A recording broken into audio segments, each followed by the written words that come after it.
Então, gente, bom dia, boa tarde, boa noite, né? Estamos mais aqui agora com Pode Tudo em Cena. O objetivo agora é finalizar o nosso principal... Aliás, o meu principal objetivo aqui com essa série do livro, a santidade de Deus, tá? O conceito de pecado, né, mas não de uma forma que as igrejas pregaram a vida toda, né, e se conceituar a palavra pecado a princípio da etimologia, né, da palavra, que vem do grego. Também a importância, né, que tem para Deus o pecado, o ato de pecar, para a gente fechar esse entendimento do que é a santidade divina, né, do que é a santidade de Deus, né. Então, né, gente, a proposta principal do livro é a gente compreender com profundidade o conceito da santidade de Deus, né, que abrange a graça de Deus, a misericórdia divina, a justiça de Deus e o pecado. A importância que esses 4 conceitos têm pro Altíssimo, né? Então, a palavra pecado do grego, né, do original do grego, significa desviar de uma meta, desviar de um propósito. O termo pecar significa desviar do caminho que Deus escolheu pra gente. Então, não é necessariamente, como eu já disse aqui antes, cometer os excessos da carne. É desviar da meta, é errar o alvo que Deus designou pra gente, né? O termo pecado, gente, o conceito da palavra pecado, não foi um termo meio equivocado, né? Meio, digamos assim, erroneamente interpretado pelas igrejas, né? Porque a gente está acostumado a achar que o pecado é sexo, drogas e rock and roll, né? São os vícios da carne, os excessos da carne.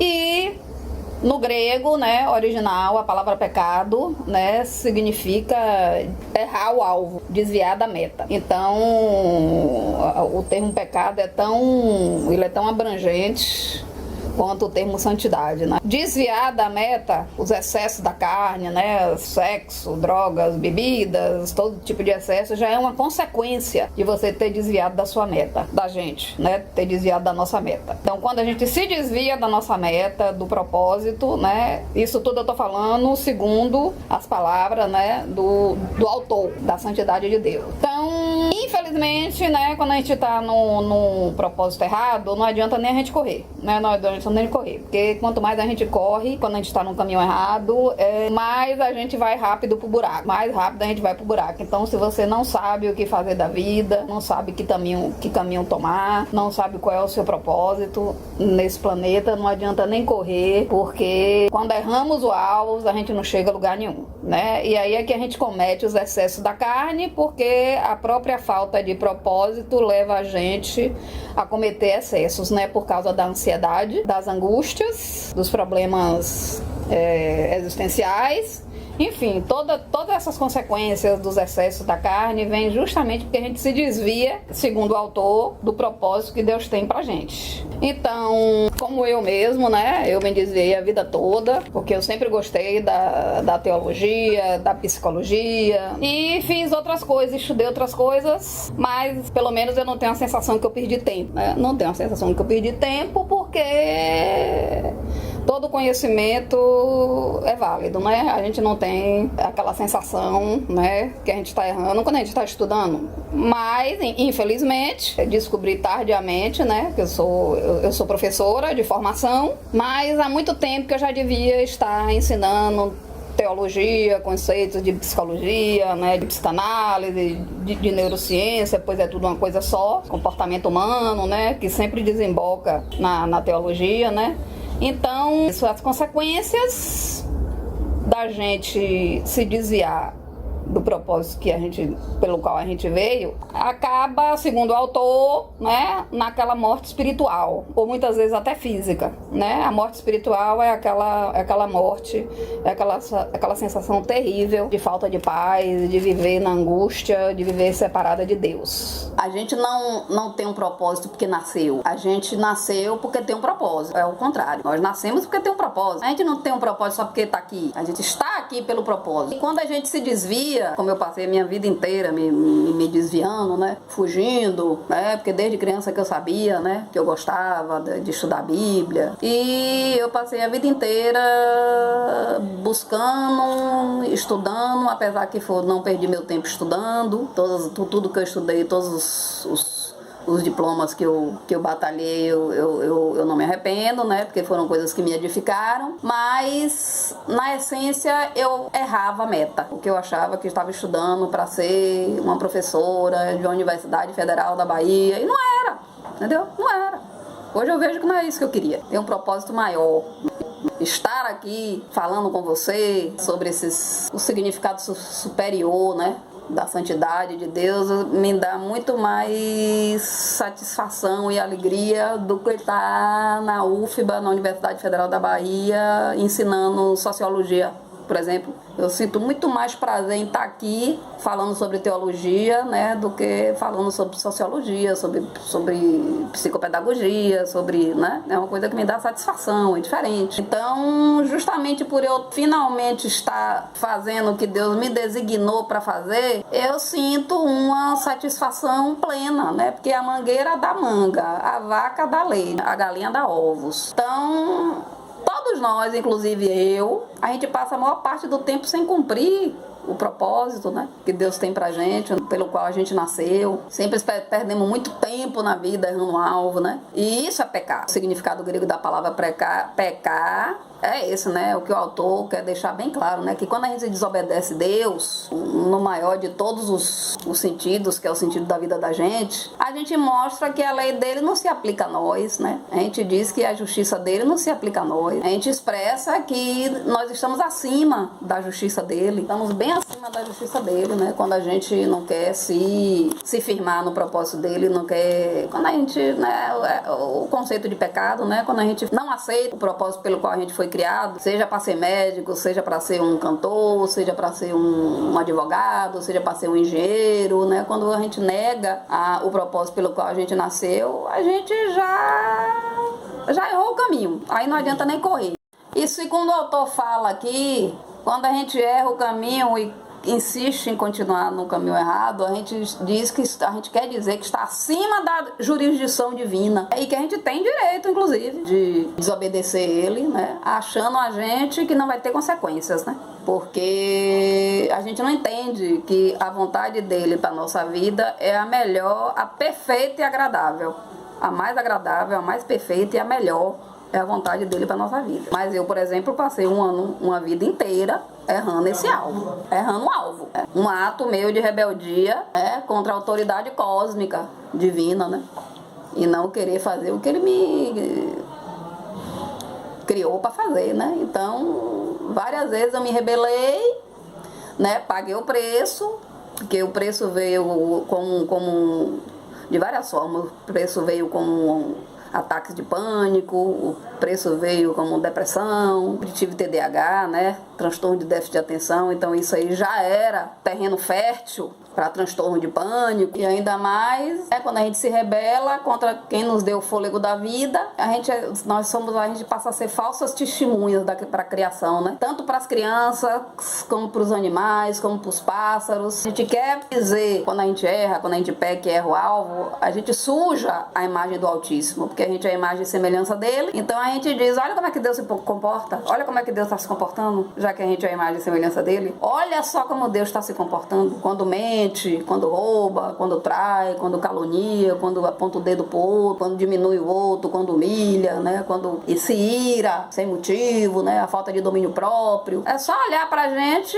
e a criança ver, olha como Deus, olha como o caráter de Deus é falho, frágil, irado, mentiroso, ladrão. Temos também aquele pai, né? Aquele pai que abandona os filhos, aqueles homens viciados, frágeis demais, pilantra, mau caráter, narcisistas, gigolô, violento. Olha, vocês me deixem, viu? É uma qualidade, né, de pessoas que a gente tem hoje nesse mundo e só Jesus na causa. As crianças veem tudo isso nos adultos. Quando não vê a santidade de Deus ali expressa nos adultos, a criança vê o outro lado. Porque a gente já viu Deus, a gente já imaginou Deus xingando, a gente já consegue imaginar Deus dando esporro no outro, a gente consegue imaginar Deus mentindo, traindo, falando falando uma coisa, depois dizendo outra, mudando de ideia o tempo todo. Não, agora eu tenho esse propósito para Tânia Virgínia. Não, agora eu tenho esse. Não, agora eu amanhecer diferente, tenho aquele. Propósito para Tânia Virgínia. Mudei de propósito, mudo de propósito para a vida de Tânia Virgínia como troca de camisa, como diz assim, né? Como se Deus vestisse camisa, né? Mas o que eu tô querendo dizer é que Deus não é um Deus para mudar de ideia, Deus não é um Deus de sombra de variação, de dúvida. Mas quando a criança, até os animais, veem os homens errando, né? É essa a imagem que eles têm de Deus. Essa imagem falha, frágil, pecadora, que erra o tempo todo, que perde a paciência, né? Que desconta toda a frustração dela em cima de um animal, em cima de uma criança. Aí a criança olha assim, Deus é assim. É tipo do pai, a criança olha pra ele e vê como o arquétipo de Deus, né? Porque o pai é que deveria proteger, mas espanca a mãe da criança, espanca a criança, né? Trai a mãe, mente pra mãe, rouba os bens da família, desvia os bens da família, gasta tudo em vícios e bebida, mente pra ela. Então, logo a criança que está vendo esse tipo de exemplo pensa, Deus é assim, porque ele não tem outro exemplo, outro arquétipo para representação de Deus que não seja os seus pais, né? O seu pai e a sua mãe. Deus também que desconta, né, as frustrações dela em cima dos idosos, da empregada, do porteiro, das pessoas mais, né, mais fracas. Os idosos também, né? Quando as pessoas descontam em cima dele, os idosos têm um péssimo exemplo dessas pessoas, porque essas pessoas que maltratam os idosos, elas tiram a esperança deles, né? De um fim de vida digno, um fim de vida com amor, um fim de vida onde ele é bem tratado, ele é amado. Então, infelizmente, as pessoas que maltratam idosos tiram uma esperança de um fim de vida com respeito e amor dos idosos. E no que se refere às crianças, também tira o futuro das crianças, né? As pessoas que maltratam, desrespeitam e violentam a criança. Os animais também, porque os animais têm sentimento. É isso que o autor está nos chamando para entender. Quando a gente erra, a gente torna um péssimo exemplo para as crianças, principalmente. Até para os animais, até para os pássaros, até para o cosmos. É um péssimo testemunho que a gente tem do Altíssimo. Então, nós dizemos ao mundo como Deus é amargo. Olha que Deus murmurador, porque a gente murmura. Olha como Deus é cruel, porque a gente é cruel. Olha como Deus reclama de tudo. Olha como Deus é drogado. Olha Deus aí caído, drogado, de tanta droga, de tanto vício, né? Olha como ele é hipócrita, caluniador, fofoqueiro. Já imaginou Deus fofoqueiro? Deus conversando, falando mal de Abraão para Jesus? A gente consegue imaginar esse tipo de coisa? Deus fazendo esse tipo de coisa? Ou então Santa Maria fofocando com Maria Madalena sobre Santa Isabel? É só a gente desenhar essa imagem que a gente vê que não combina, né? Não assenta. Então, o tempo todo a gente passa uma imagem de Deus a cada ato que a gente comete, segundo o autor, né? Segundo o autor, o tempo todo a gente vai passando, em cada ato que a gente comete, a gente vai passando a imagem divina, né? Seja positiva, seja negativa, porque a gente é a imagem e semelhança dele. E quando a gente se junta, então, aí fica pior, né? Porque potencializa, né? A gente se empodera e se acha no direito de pecar mesmo, entendeu? Sem se preocupar com o dia de amanhã. A gente não tem limite, o que tem limite é cartão de crédito. Até quando a gente se junta, a gente não tem limite, principalmente apontar o dedo pro outro, né? Então, outra coisa também, quanto às celebridades, né, e pessoas assim que a gente tem grande estima, né, que o povo tem grande estima, quantas celebridades tem por aí que a gente tem como pessoas irrepreensíveis, mas nos olhos de Deus, segundo o autor, né, nos olhos de Deus, essas pessoas, por olhar de Deus, essas pessoas são abomináveis ao olhar de Deus, porque são pessoas que brilham diante das câmeras, são celebridades, políticos, etc., que brilham diante das câmeras, mas em oculto só Deus sabe o que eles fazem, não é isso? Então, infelizmente, eu posso dizer por mim mesmo, né, que eu era cega espiritualmente quanto ao projeto de salvação do Senhor, desde o início da minha vida. Eu não entendia que projeto era esse, eu não entendia que salvação era essa, salvar de quê?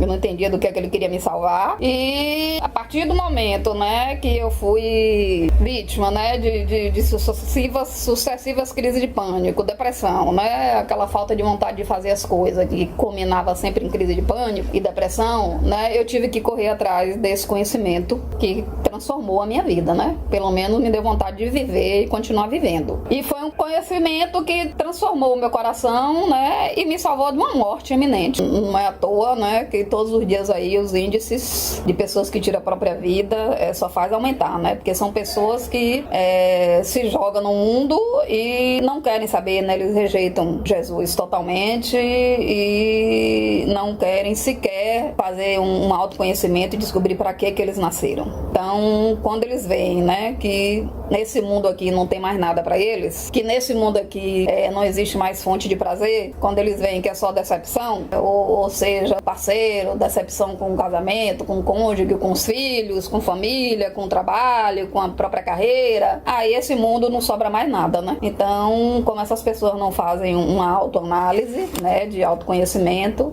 elas aí não veem mais nesse mundo uma fonte de energia e se precipitam, né? Elas precipitam e tiram a própria vida, né? É isso que acaba acontecendo com as pessoas que envelhecem sem autoconhecimento e sem conhecer a Jesus. Então, o pecado faz com que Deus diminua, é o que o autor diz, o pecado faz com que Deus diminua a liberdade de um povo. Ele é o ventre, né, da tristeza, das enfermidades de um indivíduo. O pecado sepulta, né? Tudo isso eu tô falando com base no autor. Sepulta o nome, o bom nome das pessoas, dilapida os bens das pessoas quando ela está imersa nos vícios, afasta as pessoas delas quando aquela pessoa fica realmente insuportável de conviver, né? Aí as pessoas que têm baixa tolerância se afastam, simplesmente se afastam dessas pessoas porque não dá mais para conviver com elas, né? Não é mais sadio conviver com elas. Então, o mau comportamento dessas pessoas, elas se tornam pessoas abusivas, elas se tornam pessoas desagradáveis, né? Elas abrem brechas para 1001 desentendimentos, elas abrem brechas para problemas interpessoais, elas abrem brecha para inimizades na família, né? Os familiares não querem mais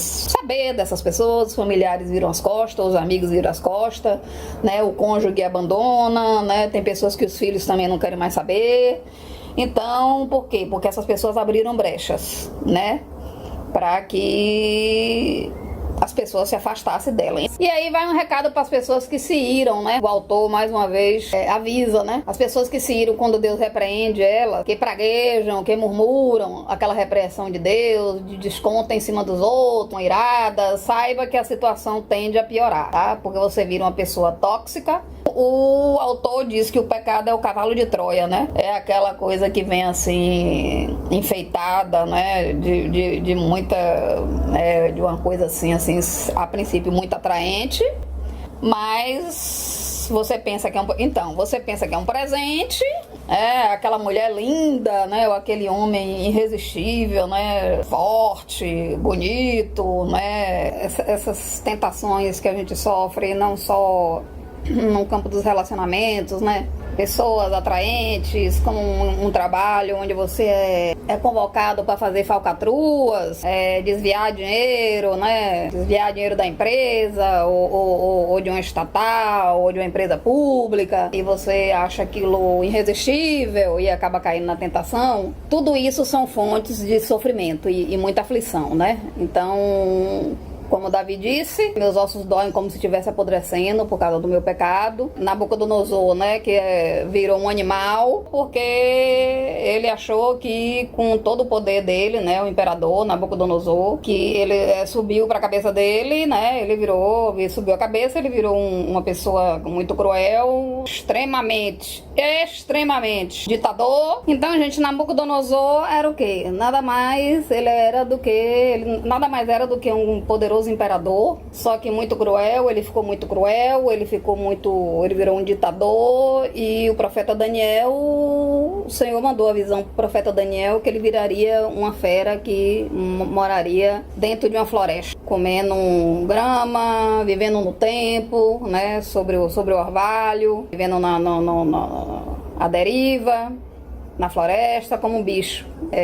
Então o Senhor mandou essa visão para Daniel que Nabucodonosor viraria um animal no meio da floresta. E assim foi. Ele não quis ouvir os alertas do profeta Daniel e assim foi. Nabucodonosor foi parar no meio da floresta. Os servos tiveram que prender ele na floresta porque ele virou uma fera perigosa, então os servos tiveram que prender ele, comendo capim, perdeu toda a humanidade dele, virou um animal, cresceu pelos por todo o corpo, onde esses pelos de tanta sujeira endureceram, né, e parecia pena no corpo dele, de tanta sujeira. As unhas dele viraram unhas de águia, tá tudo em Daniel capítulo 4, versículo 33, então você vê, um imperador poderosíssimo virou o quê? Virou um animal selvagem, porque foi assim que Deus disse que ia ser e assim foi. É só você procurar nos livros sobre Nabucodonosor como é que foi o fim da vida de Nabucodonosor. E Deus disse que seria assim por 7 anos, para que ele se humildasse e visse que ele não era nada, que ele tinha sido colocado naquela posição de imperador porque Deus quis, mas ele não era nada. E aí, quando chegou o final dos 7 anos, o profeta Daniel foi lá buscar ele no meio da floresta, ele já em sã consciência, que ele tinha perdido toda a sanidade mental e voltou a ser humano, civilizado de novo, foi lhe entregue o cargo de novo, e dessa vez ele virou um adorador, né, de Yahvé, porque ele reconheceu, né? Ele reconheceu que ele não era nada. Se ele tinha chegado ao posto grande Nabucodonosor, foi porque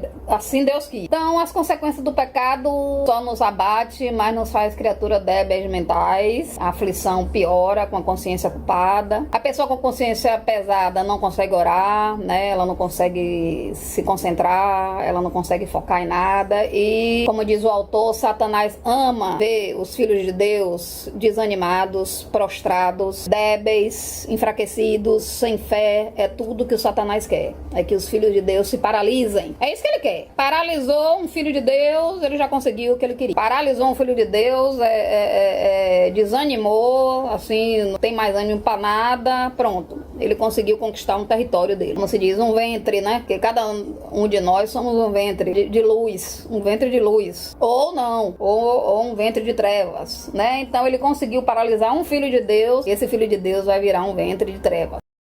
Então, quando a gente peca, a gente não só trai Deus, mas a gente viola uns aos outros, né, sendo abusivos, desrespeitosos, roubando os bens das pessoas, sujando a reputação da pessoa, né, privando a pessoa da qualidade de vida, como é o caso dos nossos políticos aqui, não é? E priva uma população inteira de saúde, né, de educação e de segurança. Quantas pessoas morrem por conta da corrupção no judiciário, na política e tudo mais, né? Então, o autor, ele quer que a gente entenda como Deus leva o pecado a sério, não só pelas suas consequências, mas porque a criança que vê o seu pai, a sua mãe, o seu irmão ou o adulto errando, cometendo falhas graves o tempo todo, ele está vendo a imagem de Deus ali o tempo todo errando, e ele vai crescendo achando aquilo normal. E é um milagre. Para terminar, isso aqui é um milagre a gente continuar vivo, né? O milagre não é, porque a torre caiu em cima da cabeça de fulano. A pergunta é, por que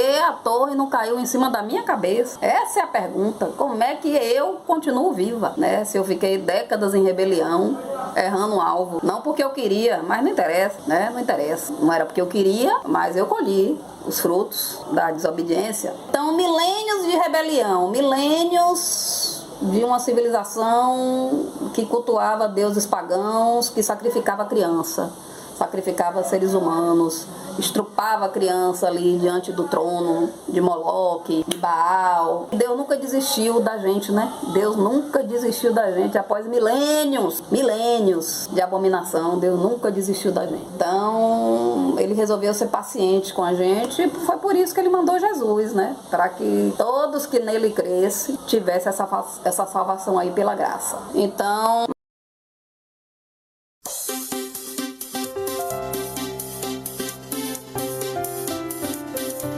ele foi sempre fera, ele foi sempre fera, ele foi sempre fera, ele foi sempre fera, ele foi sempre fera, ele foi sempre fera, ele foi sempre fera, ele foi sempre fera. Se você quer se libertar com Jesus, você tudo pode.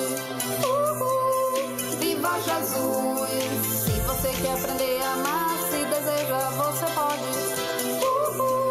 Siga Jesus! Jesus. Se você quiser se curar, Jesus disse você pode. Disse Jesus. Se você quer se perdoar, se você quer, você pode. Siga Jesus, viva Jesus, sinta Jesus. Siga Jesus, viva Jesus, sinta Jesus. Siga Jesus. Só sentir o Espírito, só sentir o Espírito, só sentir o Espírito e sinta Jesus. Só sentir o Espírito, só sentir o Espírito, só sentir o Espírito e siga Jesus.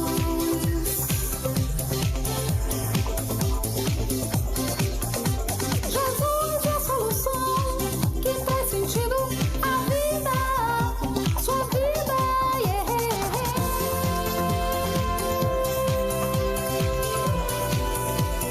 Viva Jesus.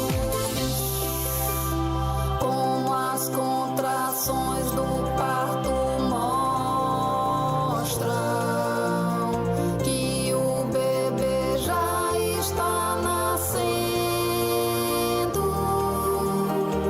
os sinais cada vez mais frequentes, sinais cada vez mais dolorosos, são sinais de que Jesus está voltando. Aleluia, aleluia, aleluia, aleluia. Ele foi sempre será. Ele foi sempre será. Ele foi sempre será. Ele foi sempre será. Ele foi sempre será.